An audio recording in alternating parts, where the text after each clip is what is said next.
Okay, I got 7 o'clock. Have a motion to open the public hearing. Second on that? All in favor? Aye. Okay, the hearing is open. Before we start the public hearing, I want to note there's continuing public hearing process on a proposed amendment to the RD10 district.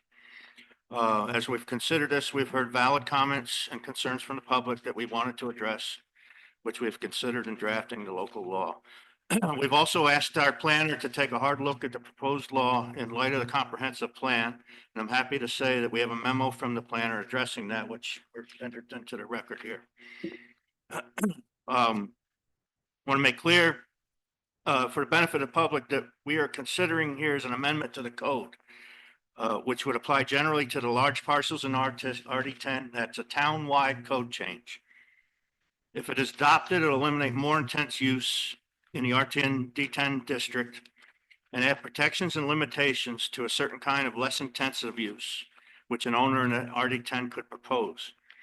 The current allowed uses of the RD10 lots are animal hospital, bed and breakfast, boarding stable, conference center, inn, kennel, riding academy, veterinarian's office, a communications tower, and soil mining. We are considering removing the conference center and inserting catering facility, which we feel will have a much lower impact on our rural character. Any application for a particular project would have to go through the planning board and be subject to public input and secret review on a case-by-case basis. With that in mind, we look forward to hearing any comments from the public. Do we have a sheet? And we'll call you up in order that you signed up. If you haven't signed up, we'll get to you. That's fine. I want to address the folks that may have signed up first. But everybody will have an opportunity to speak.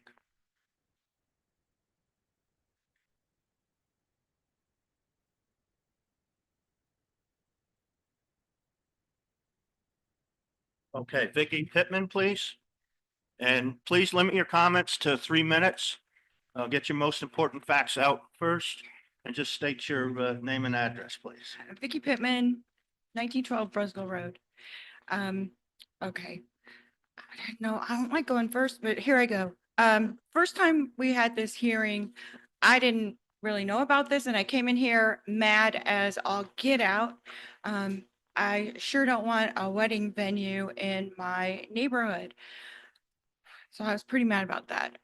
Second hearing, I came in here and I tried to keep it very logical about the zoning that I looked up and changing to a catering facility. You still have a restaurant there, you know, it's a bar, a buffet, a nightclub. It encompasses so many more things than just, you know, a wedding venue. And honestly, like listening to what that wedding venue was going to be, it sounds really nice. Not in my neighborhood though.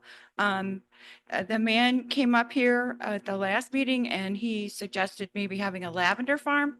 I think that sounds nice. I would vote for that. But the one thing that I wanted to make sure I talked about today, because I didn't last time, is, you know, I live right here. My neighbors are, you know, several acres over. They're not right next door to me. And, you know, I can hear conversations where they stand out there and talk, depending on which way the wind blows. I can hear what they're saying. I can tell when my neighbor over here, if they're having a party with their little Bluetooth speaker out there, if it's for a kid or if it's a little bit more of an adult one. And I'm sure when I crank up my Bruce Springsteen, you know, everybody in the neighborhood can hear that. But we're all respectful of each other and the noise level is down to a minimum. Having that wedding venue there, I mean, it's been a little while since I've been to a wedding, but all the ones I've been to have been like a lot of fun. And it's pretty, you know, it's a lot of fun. So, you know, having a hotel, a nightclub, a buffet, a bar, all that. I don't want it. And not just in my neighborhood on that 10 the RD10 over there, but I don't think anybody anywhere would want that next to them in their neighborhood. That's not, when I bought my house, I didn't buy it thinking that there was going to be you know, a big party spot going on over there. Okay. Thank you. Louise, sorry, cough drops, it's stuck. Louise Shazang, please.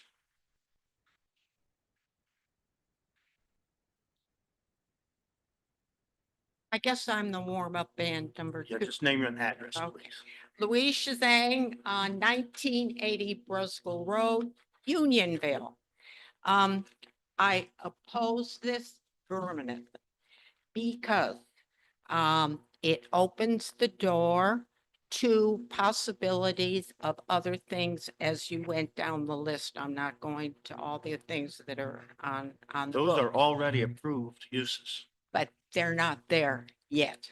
Okay, so we're talking about something that is not there yet, and which I hope from my address on Brusco Road won't be there. It's a profit business in a residential area, the way it is now. Something that I never assumed could ever happen, and I am hoping that most people in the area, which is mostly country and low-key lifestyle in Unionville, agree with me. So you have my opinion about this proposal, this change. My second point of view is traffic. I'm going to say it's not on the agenda, but I'm giving the heads up to the board here. Brusco Road is a very dangerous road. It has been mentioned by citizens for many years, and I've heard it, and there've been discussions in the meetings. It continues to be brutal.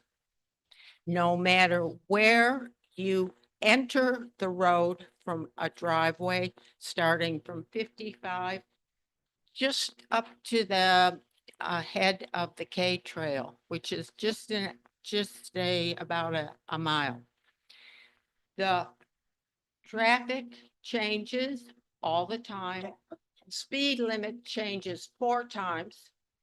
There are 2 very important curb signs.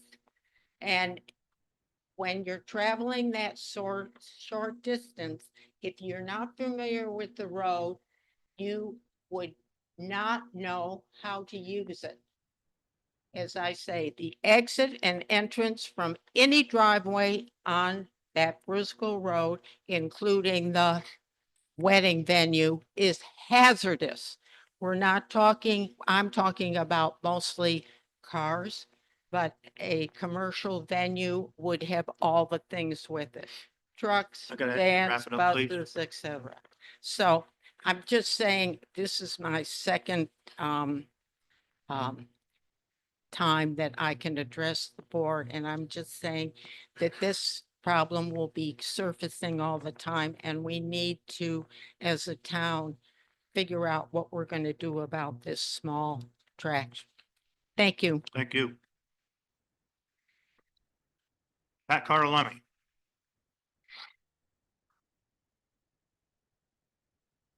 Pat Carlemi, Rose Court.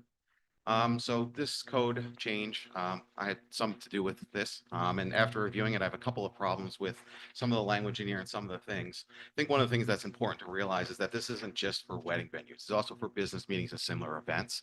So there could be events at any time, not just a weekend thing. It could be during the day. It could be day-long events. It could be, 3, 4, 5-day events, that people could even stay here for those 4 days. That's allowed in here. One of the other things that's important to notice is that under C3, it says no major grading. I don't know if there's a definition anywhere else, but in the code, I couldn't find a definition for what major grading is. So I think that should be defined. It says the maximum floor area for all dining and bar facilities. Doesn't include anything else. shall not exceed 6,000 square feet. If they have a place where they do ceremonies, that could be. It's not a dining and bar facility, so the facility could actually be bigger than 6,000 square feet. The code only describes dining and bar facilities. That needs to be adjusted. No catering facility shall be located closer than 200 feet to any property line. Just so you're aware, 64 decibels of sound travels 200 feet. Okay, 64 decibels. To give you some idea, an alarm clock is 80 decibels. Power tools are 90 decibels. Car tires are 70 decibels. A regular conversation is 60 decibels. And that's the conversation with nobody that has alcohol in their system. So DJ speakers are between 90 and 100 decibels. So you will definitely hear it outside of the 200-foot property line. I live across from the links at Unionvale.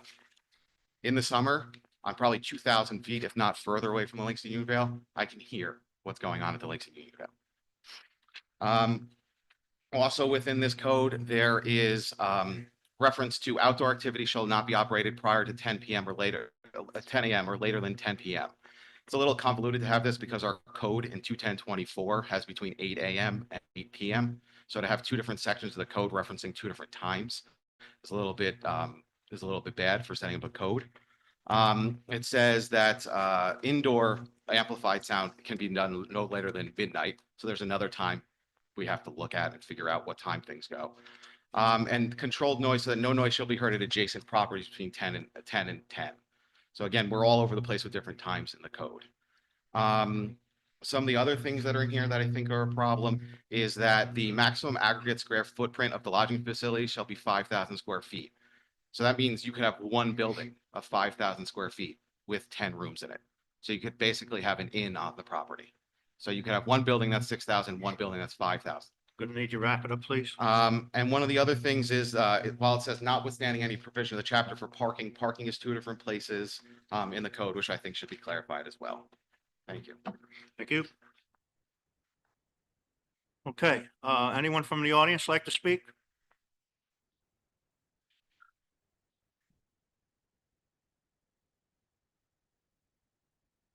Good evening, ladies and gentlemen, members of the board. My name is Joshua Mackey. I'm with Mackey, Butts and Whalen. We represent Amy and Hans Hardesty, who reside at 39 Liberty Way, directly across the street from the proposed project. This afternoon, I submitted a letter. I brought some extra copies. Everybody has a copy of it. Yep. Okay. I hope our effort isn't futile. In other words, that I heard you say, Mr. Supervisor, in your reference to the conference center currently allowed, that this use would be far less intense. I trust and implore you to go through this process, do a cost benefit analysis, and really seriously consider the law, because there's a lot of problems with what you're trying to do. So I'm just going to read through my letter. I'll do my best to paraphrase. The legislation before this board seeks to modify the permitted use of land within the R10 residential district of the town through the deletion of the specially permitted use of a conference center in place of the adoption which has been in place in the zoning code since 2002. The proposed replacement is for a catering facility, a use previously defined under the code. It was not permitted use in any zoning district. Up until this point, it isn't permitted anywhere. It is our position that such alteration of land use regulations requires further review and discussion before any action can be undertaken by this board.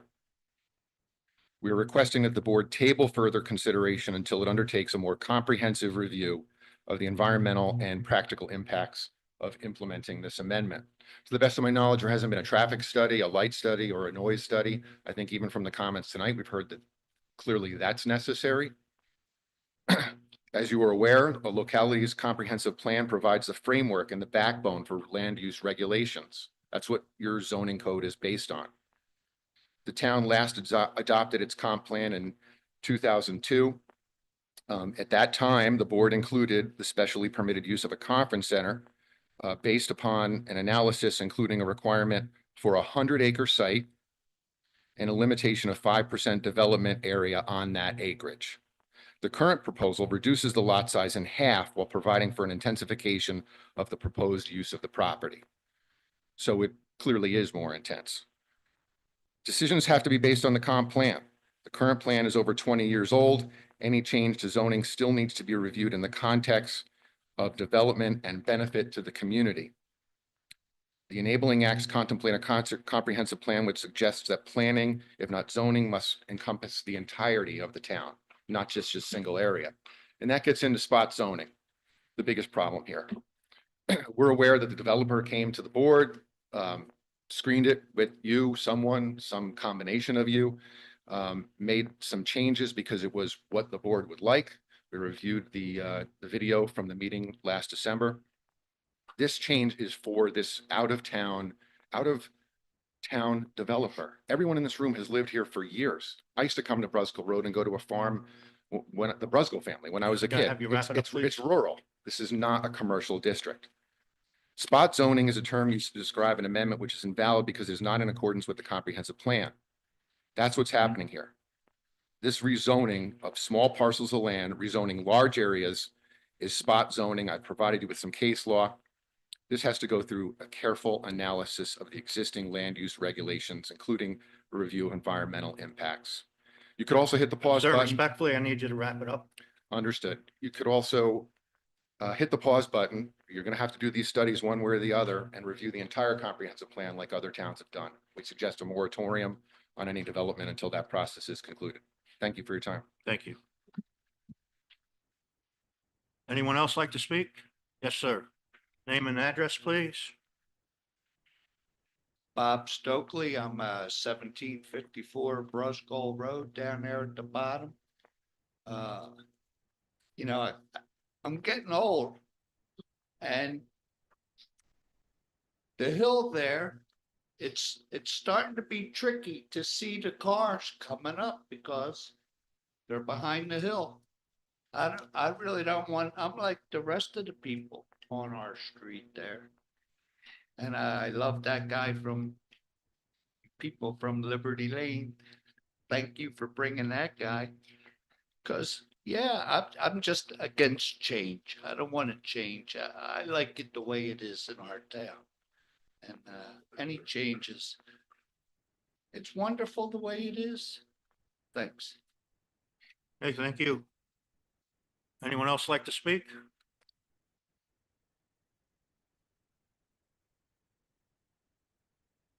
Good evening, Hans Hardesty, 39 Liberty Way. I'm against the RD10 change as well.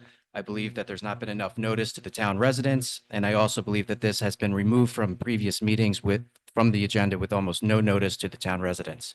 I think that also speaks to a lack of turnout, even though almost everybody has been against this so far. I'd like to point out that the town meeting minutes have not been on the website since August. I'd also like to point out no petition has been filed. I'd also like to point out no application has been filed. However, a proposed developer who was brought up earlier spoke at the last hearing. He talked about one specific property. He said that he's been in front of the town and talked about it. I'd like to say I was asked to give my address. He did not give his address, nor was he asked to. Furthermore, that points out that he is not a resident, not an owner, and not an applicant. I like the fact that the zoning should not be changed based on his desires nor at one specific property. Oddly enough, he brought up numerous reasons why a wedding venue or a catering facility should not be on Brusco Road. He did. He put them into the public comment for the first time. For example, the risk of flame-lit candles being a fire burden. I would like to add to that kitchen equipment, space heaters, generators, cigars, cigarettes, fireworks, sparklers, bonfires, grilling. But no, he talked about candles.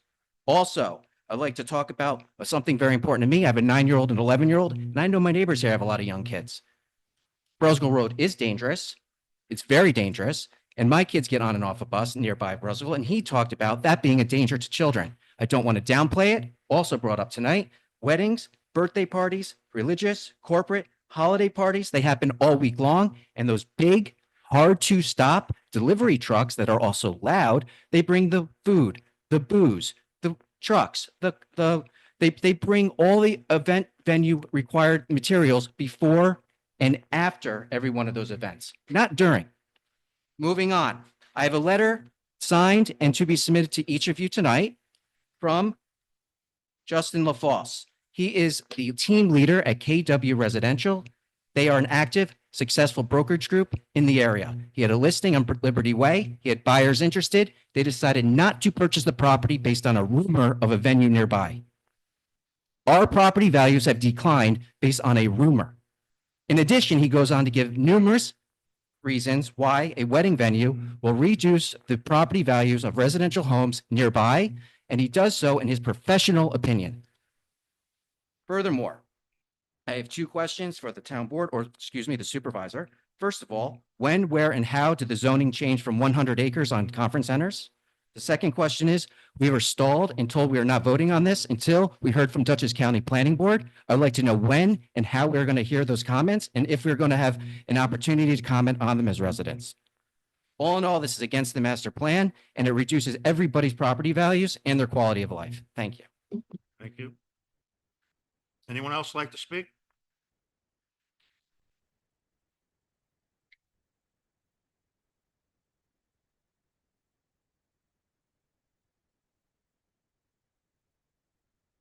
Paul Canterbury, 1811 Brosville Road. I moved here about 4 years ago, moved out of development in Folkway.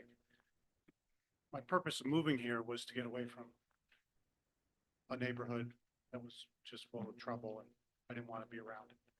I got great neighbors around me here.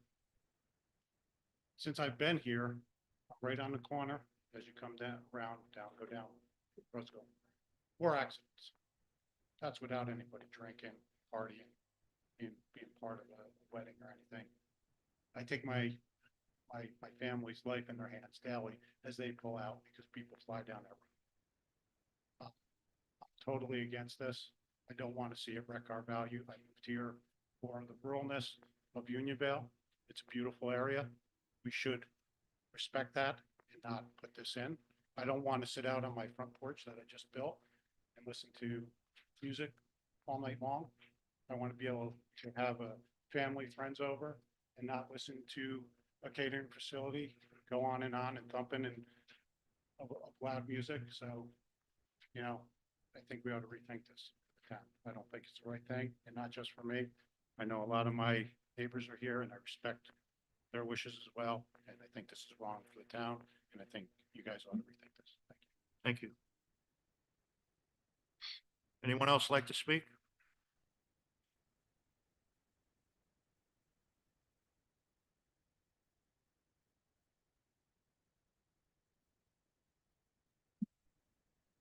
Peter Rodriguez, 15 Liberty. So I just kind of reiterating what I'd said at the last meeting that I spoke at. My primary concern is, 150 drunk drivers leaving a wedding venue at 11:30 at night and potentially one day my daughter driving up that same street. To his point, I've seen 3 accidents already, 2 rollovers, and that's during the day. No one was intoxicated. So that is my primary concern. I mean, secondarily, and close to first is the noise, the light. I mean, all of us here, we moved to Unionville in order to get away from most of that. We enjoy the quiet. We enjoy the dark. And you're saying this venue is going to be able to be loud until 10 p.m. Well, all of our kids are in bed before then. So what are we going to do then? Just deal with it? It's just not right for this area. So thank you. Thank you. Anyone else?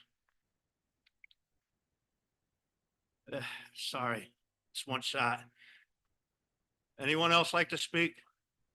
It is one shot for sure. Just wait till you get up there for the microphone, please. I very much against all this, as you guys know. I sent you guys an email recently outlining my concerns, nothing different than what you've heard here over and over. The point I'd really like to drive home tonight is, I'm just one guy. I get it, one email, small group of people who are concerned. But like Han said, no one in this town wants this. the overwhelming negative response is unbelievable. A lot of people reaching out, obviously, because our proximity to the project, and nobody wants this thing. It's unbelievable how much, or how many people reach out to me.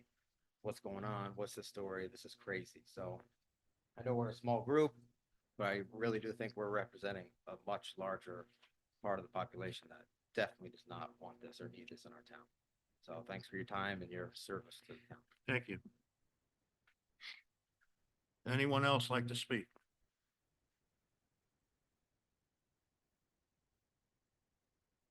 Amy Hardesty, 39 Liberty Way. As you all know, I am firmly against the proposed RD10 zoning changes. On December 4th, I stood before you all and shared the multiple reasons a catering facility is a detriment to our community and suggested that the town board look at the RD10 plans to align the code change with the current 100 acreage requirement, the current 8 p.m. noise ordinance, and suggested that to protect neighbors' legal rights to the quiet enjoyment of their properties, a venue with transient guests coming and going along with delivery trucks and the such should not be allowed on parcels adjacent to residential dwellings. I see that none of my suggestions have been taken. Mr. Supervisor, you have a quote on your Facebook page that states, "Tell the truth or someone will tell it for you." So on public record, I'd like to state some simple facts.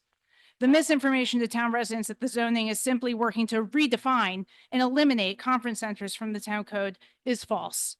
The proposed code change is not a simple redefinition of conference center, nor simply an attempt to remove conference centers from the town code. The proposed RD10 change is a rewrite of the law. It changes the terminology conference center to catering facility. It reduces the acreage required from 100 acres to 50 acres. It goes against the town noise ordinance of 8 p.m. and allows public use of outdoor patios and terraces until 10 p.m., with indoor use allowed until midnight. It is an undeniable fact that the town board reviewed this portion of the code with full knowledge of a looming application by Joseph Foscato, which they have seen and reviewed during their code change process. It is a fact that the parcel at Top Brusco Road never qualified under the RD10 zoning definition of conference center because it is below the 100 acreage requirement. Allowing a wedding venue in a residential neighborhood strongly goes against the town's master plan, which states its primary purpose is to maintain residents' current quality of life. Allowing a wedding venue will drastically decrease residents' quality of life, increasing traffic, increasing the risk of drunk drivers on our roads, increasing noise, and countless other nuisances. The definition of spot zoning is rezoning a small area to benefit a single property owner, potentially at the expense of surrounding properties, and is seen as unfair and inconsistent with the comprehensive zoning plan. In the great state of New York, spot zoning is illegal. For all the factual reasons stated above, I believe the proposed changes to RD10 district is a classic example of spot zoning, and the vote in favor is also illegal. Lastly, I'd like to clarify a few things that were said at the last public hearing by the developer proposing to build the Top Roseville Road. A wedding venue cannot be made to be soundproof. While the building may undertake noise mitigation measures, no one can soundproof 160 guests on outdoor patios past the noise ordinance. No one can soundproof the traffic, trucks, etc. coming and going, and the enforcement of current noise ordinances will become an unjust burden on our local resources. While I spoke out very specifically on the code change as it was written, the developer corrected me that his venue was only going to accommodate 160 guests instead of 200, and that he's been working with the town. Need you to wrap it up, please. I want to thank him for making the case for us. This is not a code change in the best interest of the residents of the town of Unionville. This is a code change for his catering facility. I believe this is spot zoning, and as such, it is illegal to approve the RD10 code changes written, and I'm going to continue to defend my legal right to the quiet enjoyment of my property. Thank you. Thank you. Anyone else like to speak?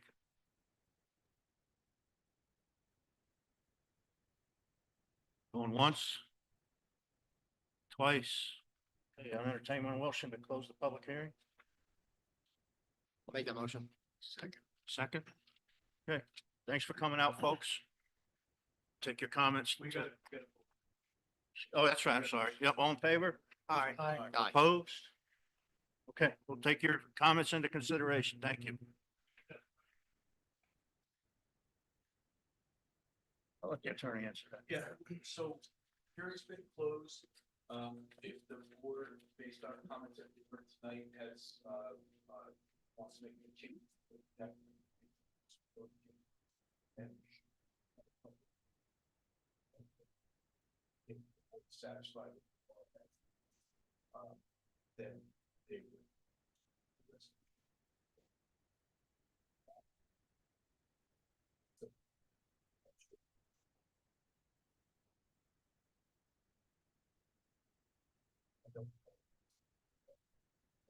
I mentioned table. This point, we don't need to wait around table the resolution. This meeting. Yeah, because you. Yeah, you also we want- received the legal counsel's letter late today, and our attorney needs time to review it, so we will not be addressing this tonight. Well, actually, we're gonna ask the board to table it to our next meeting. So. I'll the make that attorney- motion. We're gonna table discussion too, or we can discuss it? No, we can discuss it, but, as far as voting on the resolution The goes, potential of a resolution adoption, you're gonna table to next time. Right. Subject to review, or consideration of comments that were made tonight to see if there's anything. correct.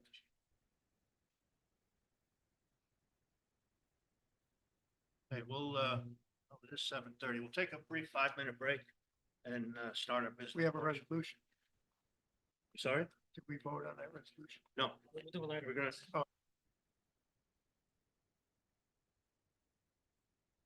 Okay, I want to welcome everybody to the February 5th Town Board meeting, and we will open up with the pledge, please.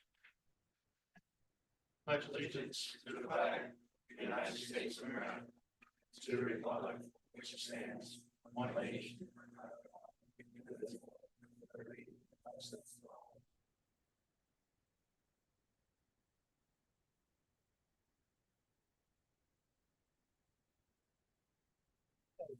Have you, if you have had chance to review the minutes, I'd entertain a motion to approve the December 8th or January 8th. January rather. 15th. I've got the 8th written. Which Oh, that was, all right, that was So reorg. I had sent you the eighth Okay. and Yeah. also. I'll make that December motion. 6th, that'll be tabled. I'll second. All in favor? Aye. Opposed? Okay, I sent you an email earlier in the week. I'd like to add the Parks truck to new business Okay. discussion there. Can we add an executive session for security? Sure. Where do you want to add that? Motion. yeah, After, we'll- after we'll- yeah, 13? After new business, yeah. But we can do it after 13 if you want to do that then too. That's fine.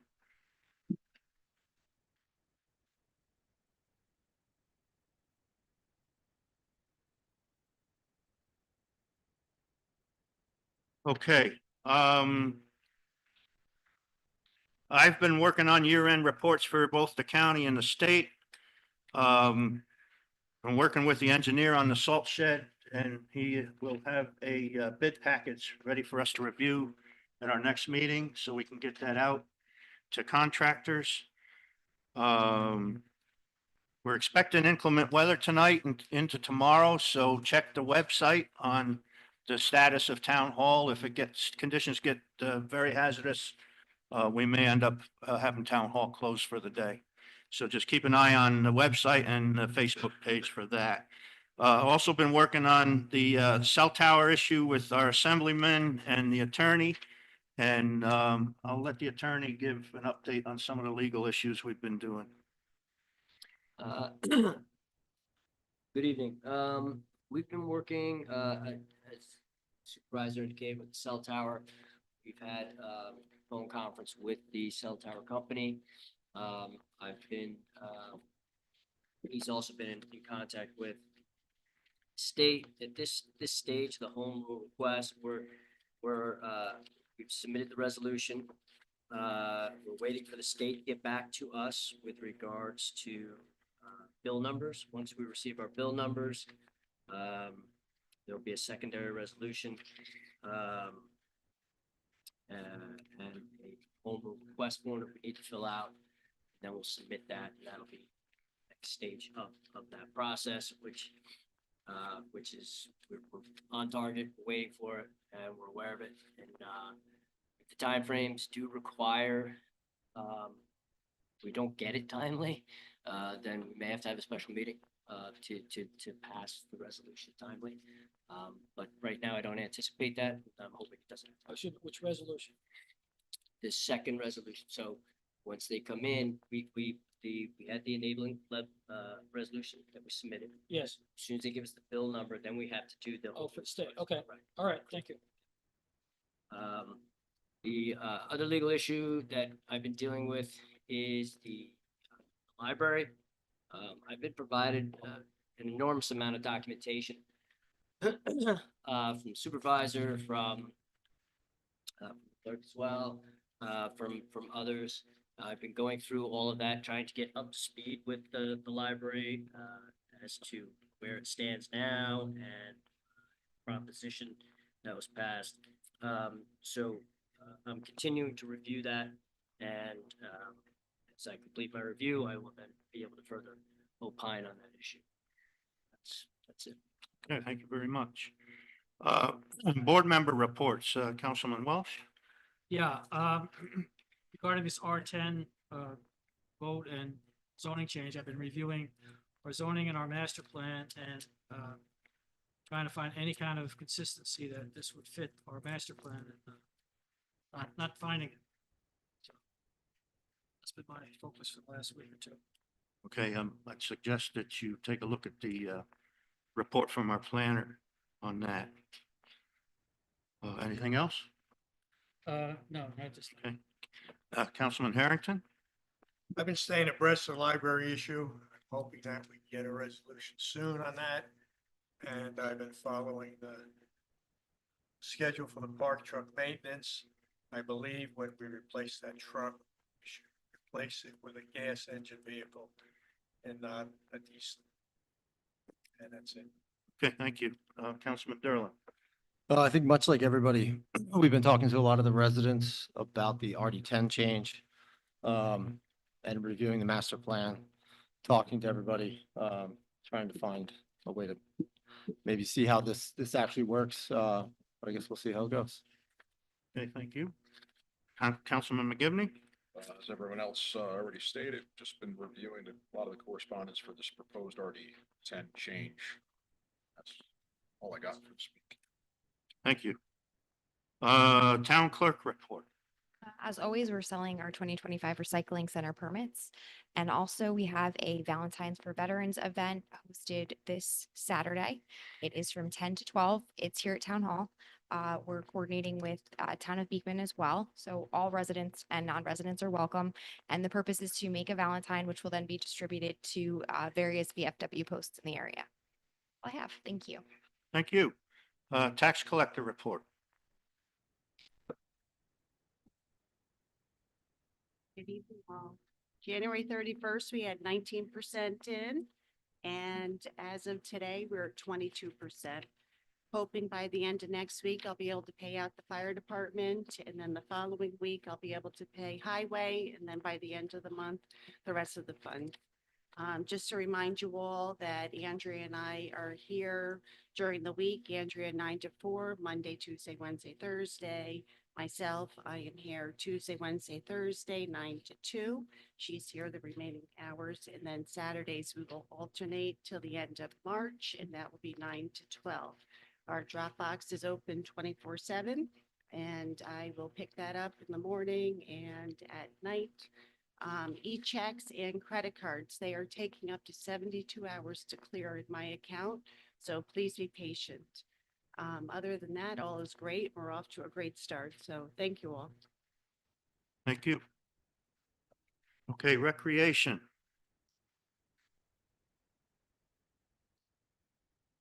Registration for our summer camp programs is currently open to town residents only and will open up to non-residents this upcoming Monday, February 10th.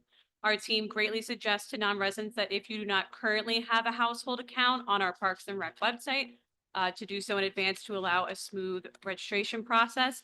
For further information on our summer camp programs, please visit our social media pages, our Parks and Rec website, or you can call or email our Parks office. In addition to my usual report, I don't know if the board has had a chance to deliberate what I presented at the last board meeting. I did want to give each of you a copy of a document that I've compiled. It's similar to what I presented to the board last spring in regards to last year's budget and the amendment that we had asked for. It kind of breaks it down by category. It goes into how this could really help our programs. The biggest thing being able to pay our counselors a minimum wage and then reflect fair wages for positions who have an increased responsibility, such as arts and crafts, our athletics block that we offer daily for campers. Another piece of this puzzle I'd like to present to the board. Unfortunately for our team, our longtime concessions director will not be returning this summer. Lori Smalley has been a huge part of this team for a very long time. I'm gonna miss her. Our team's gonna miss her. With that being said, we're gonna have to be on the search and reach out for a new concession stand leader. We also may have to look for a new helper. Our helper from last year is applying for summer internship, so she might not be available this season as well. We discussed last spring that we would like to try to make these positions very desirable to applicants, because not only is it a seasonal position, it's also a part-time seasonal position. Lori has also offered to assist in reaching out, interviewing, and training a new concession stand director. I personally think that her perspective and knowledge is invaluable. She worked here for over a decade. So I think that would be a great help in transferring to a new person. This adjustment that I have put forward would allow for up to 20 training hours for her to come and help us out with that before the season starts.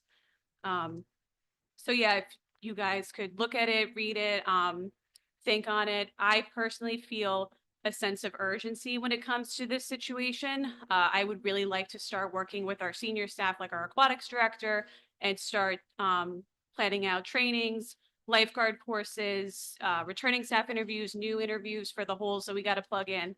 Yeah, just so you all have a copy.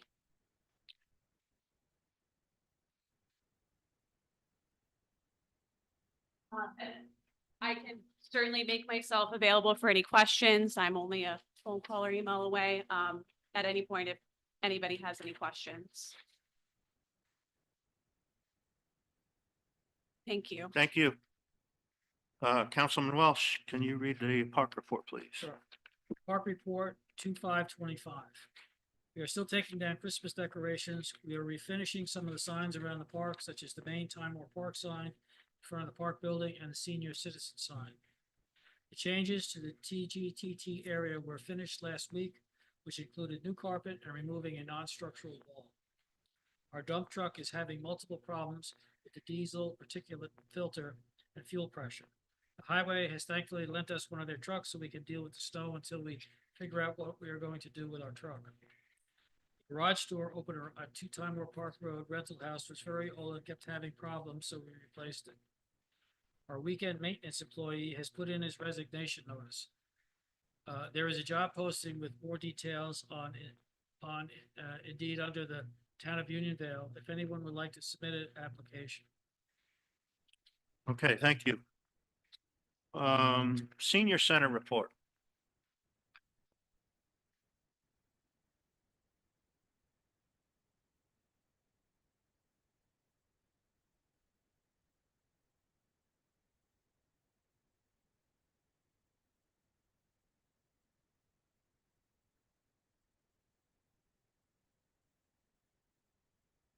Well, first I was told I have to say good evening to the board members. My name is Erna and I am president of this senior group. And I am here to read a report, but don't get scared. It's not as big as you'd see it is, it's just large print. Okay. On behalf of the Unionville Senior Club, I'm pleased to share an update of our recent activities, communities, initiatives, and upcoming events. Our club is growing and we continue to provide engaging opportunities for seniors while creating a welcoming space for both current and prospective members. We began the new year by welcoming a new executive committee, which has been meeting regularly for weekly working sessions at the Senior Center on Mondays through Wednesdays. Additionally, we've expanded our Friday hours from 10 a.m. to 3 p.m. to better serve our members. January was a busy month and productive one. We hosted a senior soup celebration, and you're really all welcome. We make good soup. Which was a great success and brought members together for a warm and social gathering. We also launched a resource table where members can access membership packets, information flyers, and a feedback box, helping us to connect with our current and prosperous members. Another major project we tackled was the thorough reorganization of the senior kitchen. I did do. And storage area, including an inventory update on our medical closet. I'd like to say just a few words. I don't, Leah don't mind, but this is something I'm really like to see happen. Being in a situation where I had last year where had a really unhappy year, I needed a lot of medical equipment. And lucky enough, a friend donated to it, and we're going to start this medical closet for the people in Union Vale. If they need equipment, they don't have to buy it. We have it, they're welcome to it. So I'm really excited about us going forward with this. And if anyone here has anything at home they'd like to donate, we'd be glad. Thank you. Okay. Another project was tackled throughout reorganization of the kitchen, including inventory update on our medical closet, ensuring that as a supply are accounted for and additional, we have active workings on proposed bylaws, amendments to strengthen the club's operation and sustainability. To increase engagement, we have expanded our social media presence with regular updates on our club activities. We have also created professional business cards, which I know you all got. I know Leah had passed out. I hope you enjoy them. This will save me a lot of time at the Stop and Shop. I'll tell you. We also created the cards to help our members introduce prospective new members to our club. Looking ahead, we are actively planning for 2025, ensuring our events and activities continue to bring value to our senior community. Some of the upcoming events we're having is Friendship February, open to prospective members. February 7th, Origami, a fun and creative social event. February 14th, Valentine Friendship Potluck, a time to celebrate friendships over shared dishes. February 21st, members only luncheon and monthly membership meeting. February 28th, Games and Craft Day, another great opportunity for prospective members to join us. March Madness Month. I told you. March 7th, Mahjong 101, a professional instructor will guide members to learning this classic game. March 14th, Game Day, opening to prospective members. March 21st, members only St. Patrick's Day luncheon and monthly members meeting. March 28th, Game and Craft Day, open to prospective members. Looking forward towards spring and future planning. May 2nd, this is Leah's and mine, wherever she is. Yeah, there she is. Kentucky Derby Party. We will be streaming the 151st Oaks race and offering delicious treats and creative mocktails, putting on a fun twist on classic Derby Day traditions. These 2025 event dates can also be found on our Facebook page, Union Vale Senior Club. Proposed new events. We are exploring a senior bazaar, tag sale, pig roast, barbecue, glamorous grandparents' day, gardening parties, and a Union Vale booth at the Timor Equestrian Center events. We are also looking into cost-effective options for homing barbecue or pig roast with vendors, discussion, and budget estimates currently underway. The Union Vale Seniors Club is thriving with strong community engagement, expanding our membership, and exciting events ahead. We appreciate the town board's continued support and look forward to enhancing the lives of our senior residents through social connections, enrichment, and fun activity. Thank you for your time. Thank And you. personally, I want to say thank you to all of you for being so supportive of us. And we really appreciate being here. Thank you. Thank you.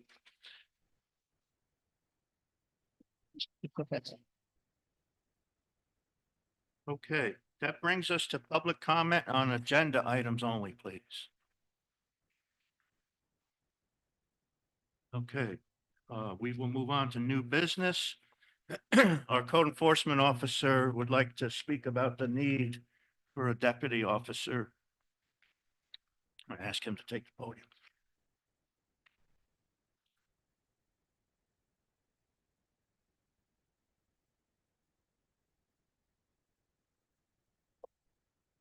Good evening, everybody. At my request, Supervisor Frazier has allowed me to speak to the board concerning the future of the Union Vale Building Department and my concerns with the adopted budget for the 2025 year. For those of you that haven't yet to interact with my office, my name is George Cole. I'm the acting building, zoning, fire official for the town of Union Vale. I was hired approximately 15 years ago by Supervisor Lisette Hitzman, previous Councilman Steve Frazier, and current Councilman John Welsh. I guess I can surmise the fact that I am seldom asked to attend these board meetings shows that the elevation of professionalism, efficiency of my office since my tenure, as well as showing the respect to the residents of this town. Since my hire, I firmly believe that this building office has become one of the most respected and efficiently run of all of Dutchess County, bar none. From the turnaround time processing permits to acting on complaints and compliance to the building and town codes. As some of you are aware, I made the somewhat sad decision to retire at the end of this year, start the next chapter of my life, as they say. In order to have some meaningful transition period, I sat down several times with Supervisor Frazier last fall to discuss an exit plan that would allow a part-time deputy building inspector to learn the many faceted duties and responsibilities of this position and nuances of the town. I have witnessed numerous towns and villages that have failed to provide a plan of transition and what disruption that it caused to its residents and the municipality. A detailed plan with budgeted salaries, anticipated revenue were discussed at length to adequately train a new hire. This was a well thought out plan to the needs of the town and its residents. As you're all aware, during my tenure here, the start of the COVID epidemic in 2020 caused havoc with municipal lockdowns. Many of the surrounding building departments simply closed down to the public. This office never closed and was always accessible to your residents and contractors. During that time, I assumed that my revenue in my office would drop off dramatically. To my surprise, revenue in my office met its target for the 2 years that we endured during this epidemic. In each of the following years up to the current year, my anticipated budget revenues has exceeded by 20 to 30%. That equates typically from a $20,000 to $30,000 additional revenue each year to the town. This, you can assume, can be correlated to the additional workload to my department. To my surprise, this past budget cycle, the town board failed to vote for Supervisor Frazier's initial budget with a 0% tax increase. It's my understanding that ultimately a budgeted amount of approximately $220,000 was inserted to the approved budget for the funding of a library. This proposition for the library funding was overwhelmingly turned down in the last November election. This last-minute change removed the deserved raises for the town staff, in addition to a part-time building inspector for my office. I'm not here to discuss the politics or the need or lack of for a town-owned library. I'm here to try to explain how this will negatively affect the town. I strongly and respectfully request the current town board to reconsider and amend the 2025 year budget to reflect the initial budget request from Supervisor Frazier. Your residents deserve to have a building department operate as smoothly and as efficiently as it has for the last 15 years. But more importantly, to give the deserved raises to your town staff. I have worked for several municipalities. I have always said for the past 15 years, these are some of the finest, thoughtful, and hardworking municipal employees that I've ever had the pleasure to work with. From the town highway, to the park maintenance, to the recreation department, court staff, constables, and all the staff in every department. We provide a service with respect and a smile, whether it generates revenue or not. There's an old saying, not my job. I have never heard those words in this town. Every employee always offers to help each other for whatever and whenever they're asked, always. Every employee always treats your residents with respect and unending patience, always. So I speak for myself and all the employees of the town. Please reconsider these needed and deserved budget amendments. Thank you for your time and allowing me to speak on these important issues. Thank you. Well, please.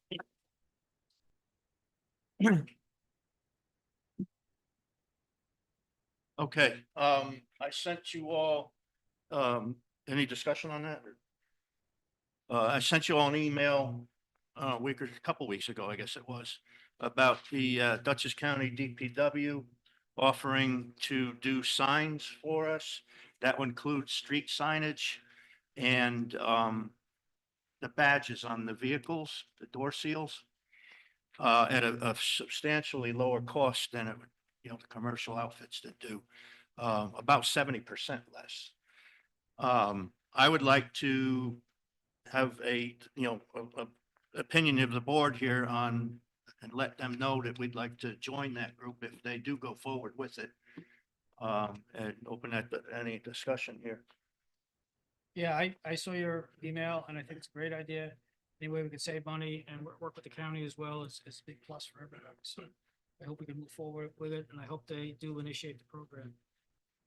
I happen to agree with John and with Steve that that seems like a good program, shared services. Right. Yeah, I'm in agreement too, substantial savings, so I'm on. It's a no-brainer. This is obvious, something we should do. Tremendous savings. I think we'll get a better quality job also. Okay. Seems like we're all on the same page. Just to make it official, I'll entertain a motion to allow me to contact the DPW and said, yes, we would like to join their program. I'll make the motion. I'll second. All in favor? Aye. Opposed? Okay, thank you. Little League sponsorship. We've been approached by LaGrange Little League to sponsor a team. We used to have a whole row of teams up on the rail here that we had sponsored in the past. It's $750 for the year. Didn't know if there's any interest in starting that up again.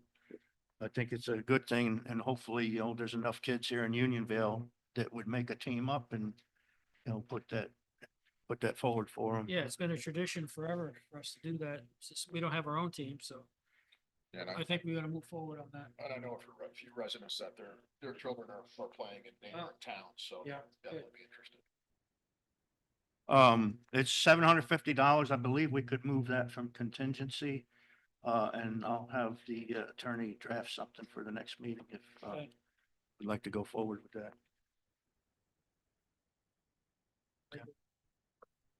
Okay, also this Vitale property snow easement You need a motion on that? on the, For the Little League. I think we can do that at the next meeting, not to, He's gonna draw he's draw the yeah. paperwork. for that at the next meeting. Yeah, no. There'll be a resolution. What happened at the end of Deer Pond Road is apparently when they mapped the cul-de-sac, it was in error. And the property on the cul-de-sac has recently in negotiation to change hands. There was a survey as a result that showed the property was different, the layout was different from what the map says. And that's for years, unfortunately. Right, so we're being asked to approve a map that has been drawn accurately and reflects the condition, the existing conditions. There's no renovation needed. There's no cost to the town. But in order for them to have their closing, they need us to approve the resolution that was enclosed for that. And the map that was attached was prepared by Secosa, I think. Yeah. And it was Yeah. written by town. Right, and I spoke with the highway superintendent as well, and he's fine with the proposal. Yeah, on that basis, I'd like to make a motion. We approve that easement consideration. Second. Okay. Do you want to read? Councilman Derlin, you want to read the resolution? Resolution authorizing acceptance of an offer of a highway right-of-way, dedication and declaration of a snow easement. Whereas the Town of Unionville Planning Board on August 10th, 2023 granted a conditional approval to Joan DeCone executrix of State of John Vitale and Rocco Buetti Jr. and Francis Albanese, co-trustees of the Rocco Buetti Trust, the owners of lots 2, 3, and 4 shown on Dutchess County filed map 5369A, located in the town's R10 zoning district for a lot line consolidation and lot line adjustment as depicted on a plat prepared by Dace DeCosta Engineering entitled Vitale Siglabeni subdivision revision to filed map 5396. As last revised November 30th, 2023, the plat, and whereas the conditions of the above approval included the receipt by the town of a snow easement and the dedication of the town of 2,765 square feet highway right of way, both as shown on the approved plat. Now therefore be it resolved that the town board of the town of Unionville hereby authorizes the supervisor and his designees to execute all necessary documents and to otherwise accept the above easement and highway right of way as depicted on the plat and Exhibit A hereto on such terms and in such form as are acceptable to him after consultation with the highway superintendent, town engineer, and attorney to the town, which include the provision to the town of good title to the easement and dedicated lands. Okay. Okay, what I said, I'll, Second on that? resolution forward. Okay. Okay, roll call vote, please. Councilman Harrington, Aye. Councilman Welsh, Aye. Supervisor Frazier, Aye. Councilman McGivney, Aye. Councilman Derlin. Aye. Okay, thank you very much. As mentioned earlier and in an email, the Parks truck is experiencing some difficulty. That's the dump truck that's set up for snow plowing and salt, ice control with the salter. It's a 2016. It has extensive rust damage. The emission system on it is pretty much gone. We've got a repair estimate here for close to $13,000. He said that's a worst case scenario. That's if everything he sees that looks bad needs to be replaced. If anything can be salvaged along the way, this cost would come down. But that is what he estimates to be the worst case scenario. The Parks Department needs this truck to do the snow removal for both our properties and the fire districts, firehouses. You know, it pretty much needs to be repaired. I'm not happy about sinking that kind of money into a 10-year-old truck. But I also feel that we start looking at replacing that truck. And the same issues we had with the other diesel. Yeah, I remember. And diesel trucks in that size configuration are just very expensive today because of the emissions equipment on them. I'd like to start researching replacement costs for that truck. I looked online, with the snow plow and spreader on it, it may bring about $30,000. Yeah. In a surplus sale, if we get to that point. We got good money for the last one Yeah, that we yeah, auctioned off. yeah, that one was in pretty decent shape. Yeah, miles. Yeah, there's That's what very low mileage, but the most of the damage is due to rust, and that's something I'm looking at as well going forward. A rust treatment program on the vehicles for the snow Oh, removal. good idea. Yeah, I think it would help us, make them last longer for us. Is the rust bad enough to make it?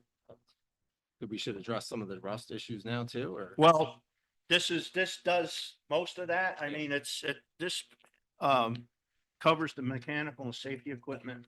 It will be, it'll pass inspection That with was my these next repairs. question. Yeah, it'll Okay. pass inspection with these repairs. All right. The dump body on it is fairly rusted. It's not rusted through yet. Yeah. But I don't know that it'd be worth putting a dump body on that going forward. Yeah. You know, with considering all the other expenses we've had. I've been working on a specification sheet with the parks manager for a new truck. I'll distribute that to you. Gas, obviously. Yeah, gas engine. I'll send you what we've been thinking of. And I can put it into the state bid system and see what we get. Yeah. For quotes on it. Do you know how long Figure it'll out what the take? spread is. Any idea how long Yeah, it'll we take? probably wouldn't see it until fall. Oh, wow. That's generally how long it Okay. takes to, So we're really forced to fix this one. yeah, that's, you know, pretty much where the spot we're in. Okay. Otherwise we might just take our beating on it, but you can't run out and grab one of these things. Okay. They're pretty much built to order. Yeah.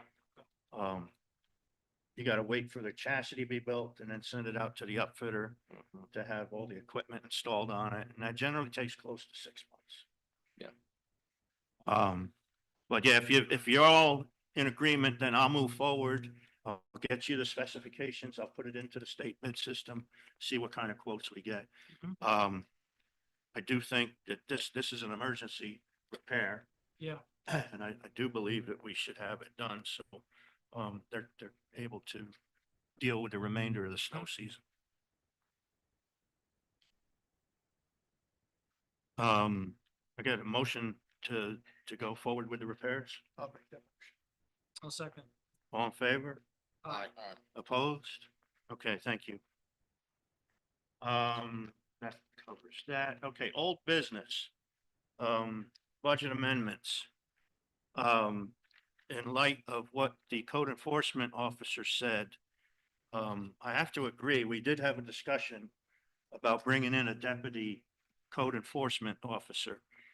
And we laid out what the schedule would be, and at one point, we were all in agreement with it. And that dissolved at a later date. I do believe that in order for the continuity in the department to happen, we should be moving forward with looking at a deputy code enforcement officer to be hired as soon as we can, to start working with Jordan, learning the position. I can have the attorney work on this if we're in agreement on that, for the next meeting and put together a resolution. This is something, and I mentioned it at the budget talks, this would be a legitimate use of fund balance. It's a one-time cost if we don't feel that his revenues were going to match what he had predicted. And we could justify using fund balance for that position. Okay, could I add, also maybe we ought to consider that for the park personnel as well. We can consider that, yeah. Yeah. We're working on an alternate plan, but, that's the reserve. That's Plan B. Because For those as we well. did get about $116,000 added income than we had budgeted for last year. We found out recently. We're- 113 or 116,000. What was that? You mentioned in January that the actual revenue was up 113,000, I believe, over what the estimate was. Right. Yeah, the money's in fund balance. But the thing is, that's gonna have an effect on next year's budget. Yeah. It'll make it more difficult to meet the tax cap. Yeah. So if we can, I'll speak with the recreation director on how long we can delay this. If we can move money within this budget, that would be the better way to do it. But like I said, that can be a plan B if push comes to shove. Just to be clear, the budget that was taken out of George's thing, first of all, George does do a fantastic job. George is the best code enforcement person in this county by far. And that budget vote was not indicative of just or wasn't anything against just your office, as I'm sure you know. There was a lot of things going on in this amongst this board prior to that vote. So just to be clear, George, that was not a vote against you or your office specifically, or anybody. It's not self-serving as something. I know. That, Steve talked about this plan. I assume that, this gentleman started first of January. And quite frankly, part-time, the next 12 months is gonna be, it will be very difficult to bring it up to speed that quick down and down to virtually 10 months. Time to be discussed, get done. And that's a huge concern. It should be a huge concern. You all know the many faceted items that I deal with on a daily basis. It runs the gamut. state reports to somebody fighting anybody can attest. So it takes a certain kind of person to do this job. And I will be quite frank, there are very few people on the county list that either have the experience or are able to do this kind of thing. And that's just the reality of it. I will tell you, the town of Hyde Park lost their lead. The town of Poughkeepsie lost their lead. And the city of Beacon just lost their lead. And there is virtually nobody to take these jobs, for whatever reason that may be. Don't want to leave this town in that position. That's why we put together this. I did this because I love this town. It's a fantastic town. They're great people. And it's not like I don't want to do, I don't love doing a job. I love doing it. It's just where I had to make a decision that it's time to be. I think it's been like five. So I understand, sat on boards, I understand the budget process, I understand how difficult it is to shoot, but this is, like Steve said, it's a one-time shot till I leave.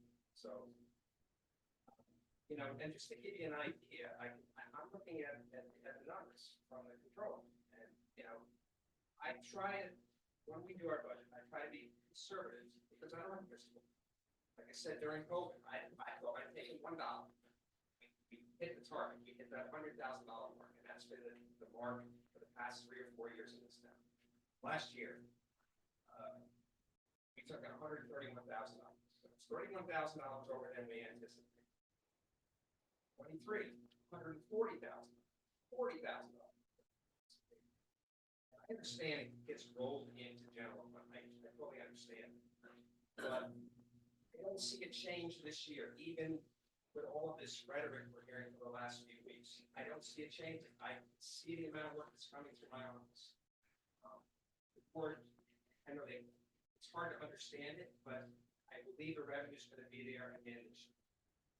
And if this project, whether it happens or not, this enormous project goes on the road, that will more than take care of both of our salaries. But it may not happen. I believe it's going to happen, but I may not happen. That being said, I believe you still need to fund this.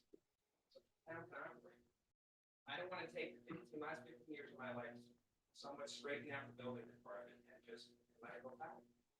That's my concern. And there's other stuff that you do, George, like stormwater management, MS4. We would have to pay engineers a lot of money to do what you're doing in-house.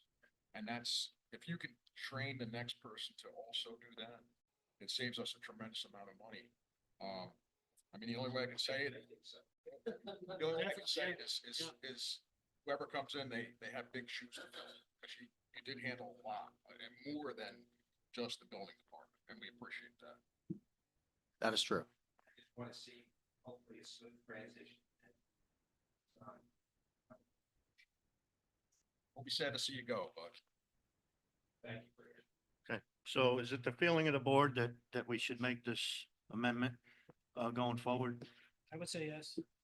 Okay, I will have the attorney put that together for us for the next meeting. The other budget amendments I'd like to table once again. We're not in a place that we can address those yet.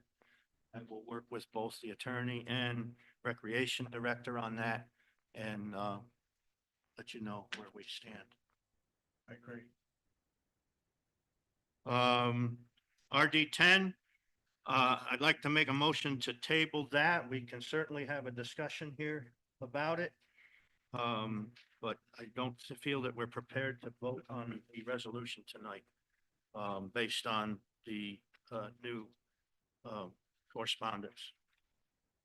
Well, are we waiting for him to review the correspondence and then discuss it again once he reviews that? The legal side of what We can was do, yeah, I prepared imagine to us that's gonna tonight? be a part of the process, yeah.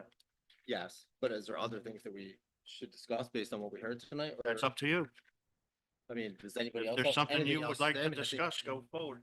I think there was a lot of fair points made tonight, which have been made, every meeting that we've kind of addressed this issue. I think we need to take some of them into greater consideration. The time thing that was brought up, 10 PM is contradictory to what the code already says. I think we should take a greater look at the 100-acre rule. And then I think we should have our engineer or somebody's engineer do some kind of traffic study.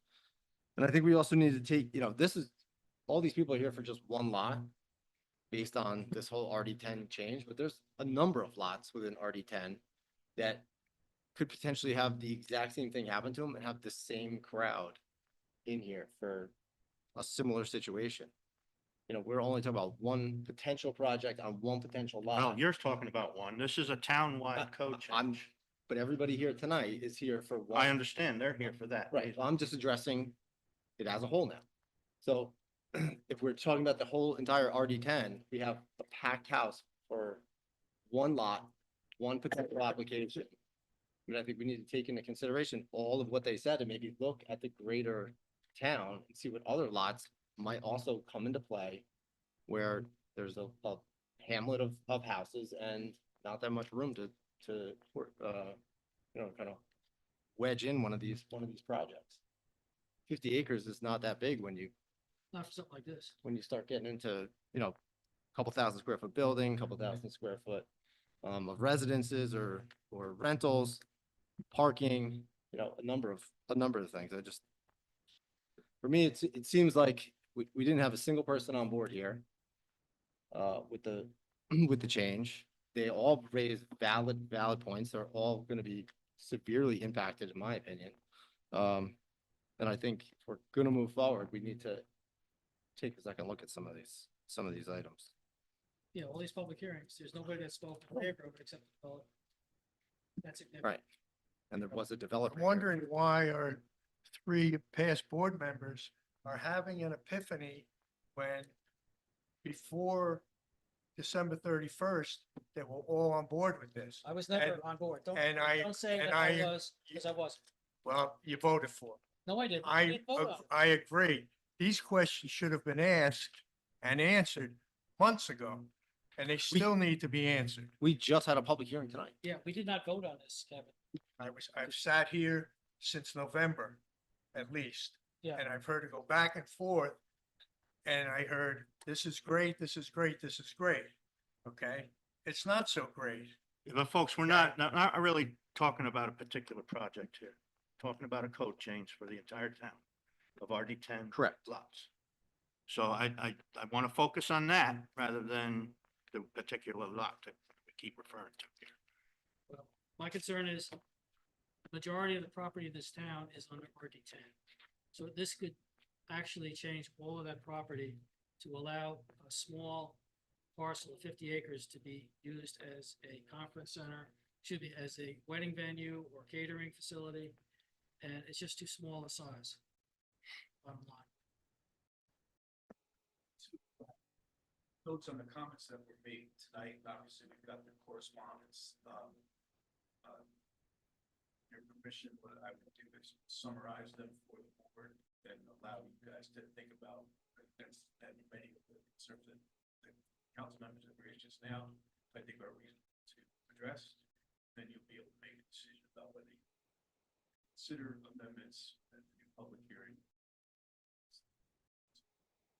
I do think there were valid, and I think you acknowledge there were valid comments, that you should at least take a look at whether it results in changes or not. You want to take those comments seriously.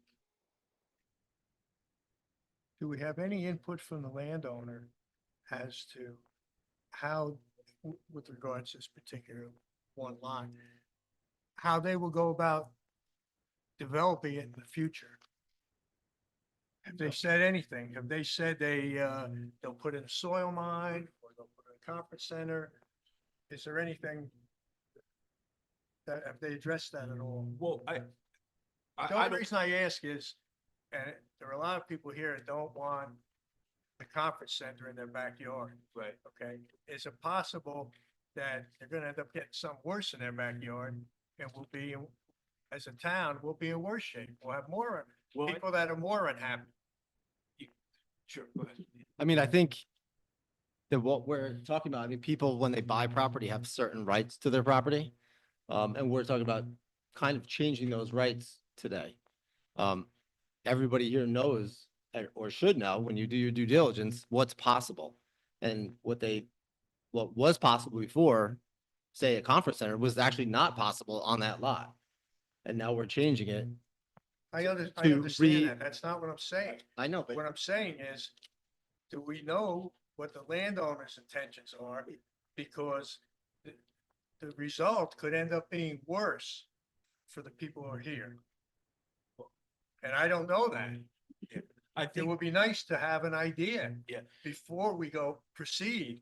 the proposed change, which has also been reviewed by your town planner, Yes. and obviously by this board a couple of different times, and drafted with an eye toward applicable law by our office as well, would set forth parameters for what could happen there. It couldn't be any worse, for lack of a better word, than whatever is in that law if it were adopted, no matter what any particular landowner wanted to do to try to develop their property in that way. So they'd have to follow those rules. I understand that. And I think the idea, which again, this is part of your legislative judgment, but the idea was that given some of the other commercial or pseudo-commercial uses that are already allowed in the RD10, that in many ways, this actually decreased some intensity that might be associated with something like a convention center, for instance. So, but Or a soil mine. exactly, right? So the, and I would, again, I'm sure the board members have had a chance. If not, please take a look at your planner's memo on comprehensive plan compliance, and we'll continue to look at that based on comments tonight. But as far as the particular landowner that I think you're referring to, it wouldn't even be appropriate at this point for that review to take place, or there is no development application associated with this particular change. I think that the potential for development of this site may have been an impetus for considering whether a change in the RD10 would be useful and beneficial to the town. But it is not being done with respect to one particular application or one particular parcel of land. So the simple answer to your question, I think, is no. I think the developer has certainly made some comments on the record, and there may be some information in town hall about prospective development of that site, but that is not what this is Nothing about. concrete. Right. But in any event, they would be limited by whatever law you adopt, should you adopt the law. So that's the idea. Except for what's allowed. We have existing uses that are already Right, there. exactly. Yeah, sure. But we're not, we're not changing that. We're not changing anything else except for this one particular thing. We're also changing the area from 100 to 50. That's a significant change. But only as to this one particular kind of use. I've heard what people have said about maybe going back to 100 even for this use. I understand that. And maybe that's something you'll want to do. But it was a thoughtful process initially when this first came up. The 50 acre size was discussed and reviewed by the board as appropriate for this particular use. But that's certainly something you've heard enough comment on it that you may want to change your mind on that. So specific respect to this proposed change. But that's something you should think about, and I'll put that in my comments. I think with respect to talking to the specific landowner around this application, if I own that piece of property, I would just say, well, I'm going to do whatever I'm allowed to do on that piece of property. Whatever's allowed in RD10 is what I may or may not do. So I don't know. Having a conversation with them about what they may or may not do is not really going to serve you. And again, this is a town-wide code change. It's not a specific piece of property that we're looking at. I agree. I'm just addressing his comment about that specific. Any other discussion? Okay, I'll move on to public comment on town issues. Name and address, please. And try to limit to 3 minutes, please. Jean Moore, 5 Darren Road. I've written a letter to the town board regarding the Unionville Library situation. I have 7 reasons to immediately abolish the Unionville Town Library and to cancel the lease with the Unionville Library. Number 1, in 2017, during the library survey presentation that was given to the town board by Betsy Moss, only 2 respondents out of 188 said Unionville should have its own library. 2. Number 2, proposition number 7, which was approved by the town attorney and failed by a 2-to-1 majority, was on the ballot this past November because more than 500 voters signed a petition to have it on the ballot. 3, the Board of Elections ruled that proposition number 7 was valid and resulted in the majority of the voters saying no to having a library in the town of Unionville. 4, the library lease states that, quote, since tenant is a public library, it is viewed essentially as a department of the town, similar to the recreation department or the highway department, unquote. Therefore, according to the lease, quote, the town should have total control of the library as it does the recreation department or the highway department. In reality, however, the previous town board abdicated that control and instead gave it to the library trustees, which means the town has conceded its control of the library. 5, the senior center members traditionally have had use of the senior center space and were able to use it at times other than Fridays for special programs. But now the seniors have lost that use because the previous town board allowed the library personnel to take over almost the entire space and expect the seniors to, quote, share the space, unquote, while only providing lip service in getting library personnel to not interfere with the ability of the seniors to use the space in the same way they have been able to use in the past before being displaced by the library. 6, the library trustees broke the lease with the town because they did not keep the space, quote, in good repair and in a neat, clean, and safe condition in accordance with any fire and building codes that may apply, unquote. This dereliction of duty not only caused a serious injury to a member of the senior center, but also opens up the trustees and the town to possible lawsuits because of the clutter and unsafe conditions that still exist in this space. 7, the previous supervisor is trying to commercialize our town and is using Timor Park as a way to do so. Most residents prefer using our neighboring libraries and do not want Unionville to have its own library, especially in this location, which was given to the town for a park that, quote, shall be dedicated in perpetuity to the recreation and nature conservancy uses of the people resident in the town of Unionville, unquote.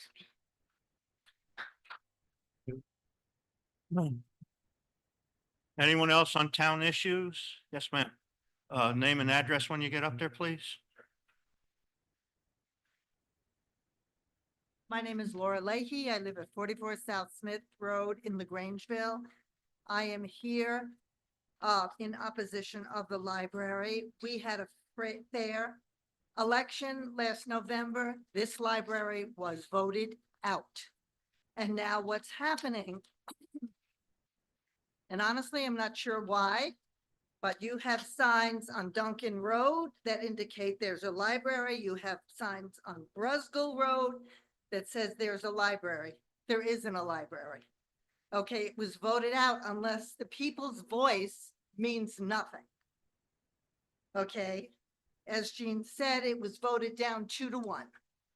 Okay, it is encroaching completely on our senior citizen center. And when this land was donated to the town,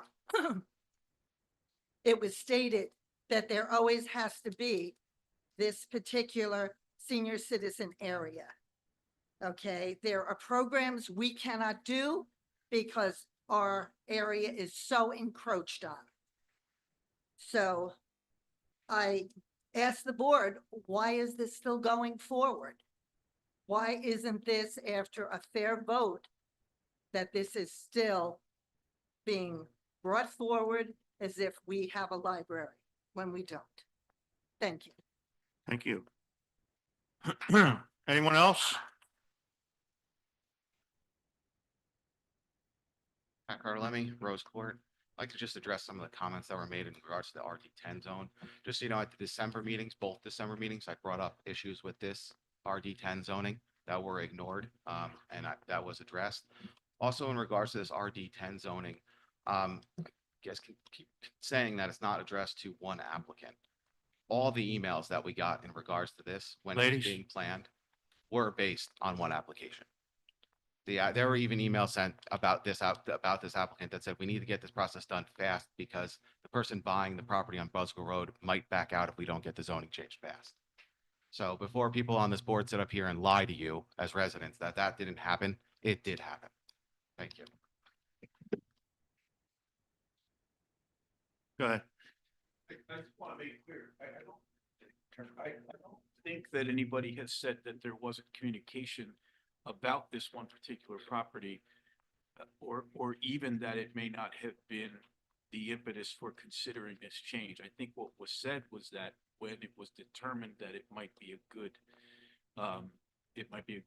law to consider, that it would be something that the board would view as beneficial as a zone change in the RD10. It's not being done for the benefit of one developer, nor with the urging of that developer. I don't think there's been any indication by this board that they would pass a bad law to satisfy a single developer, whether it was this developer that's being discussed tonight or any other single.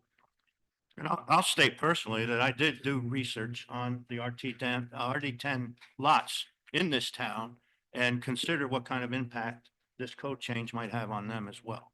And we did put significant restrictions into our proposed change that will offer protection to the residents for a lot of the concerns that have been raised.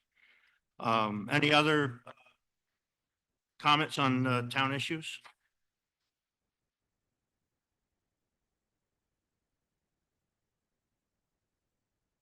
That's Amy Harsey, 39 Liberty Way. But to what you just said, I've read this code in and out.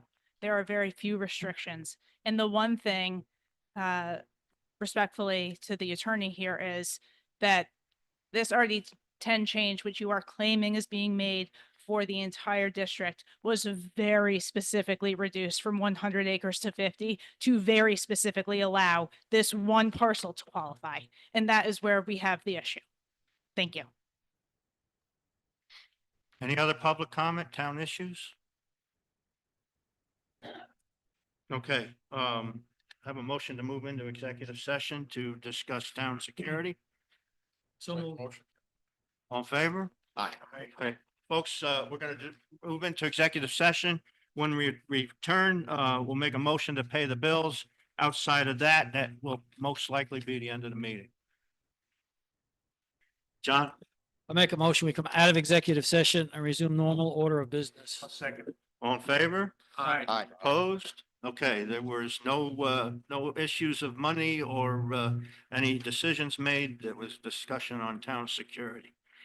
So with that in mind, I'll entertain a motion to pay the bills. So moved.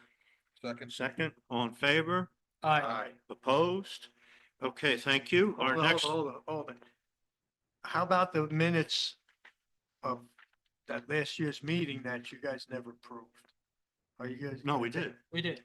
You just did the 1/8.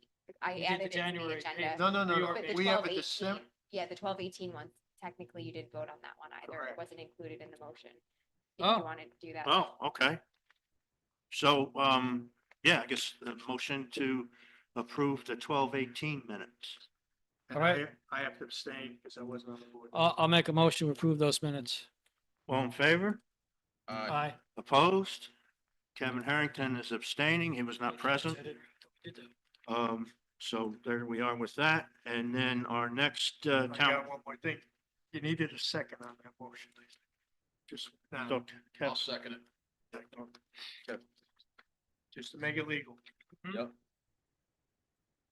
Next town board meeting will be February 19th here at 7:30 PM. And a motion to adjourn. So moved.